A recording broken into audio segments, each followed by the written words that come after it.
Sir சொல்லுங்கம்மா. கிளம்புறேன் sir. போயிட்டு வாடாம்மா, போயிட்டு வாம்மா. தினமா கேரி பேக்ல குழந்தைங்க உயிரை கொடுத்து வளர்க்குறீங்க. ஜாக்கிரதாம்மா, போயிட்டு வாடாம்மா. அம்மா சாமி ஒரு நிமிஷம்டா.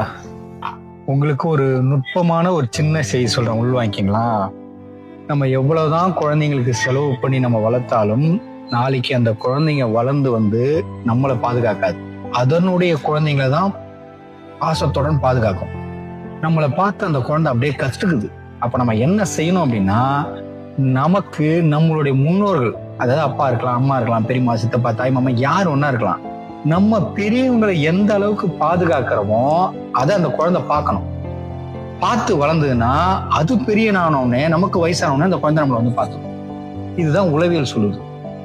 ஸோ நம்ம வெறும் பணமா கொடுத்து செல்லம் கொடுத்து வளர்ந்துட்டா அந்த குழந்தை நம்மளை பாதுகாக்க நினைச்சீங்கன்னா ஏமாற்றம் தான் மிஞ்சும். என்ன செய்தி சொல்லணும்னு தோணுச்சு மகளுக்கு, அதனால சொன்னேன். ஜாகிரதையா போயிட்டு விடாமா. பாய்.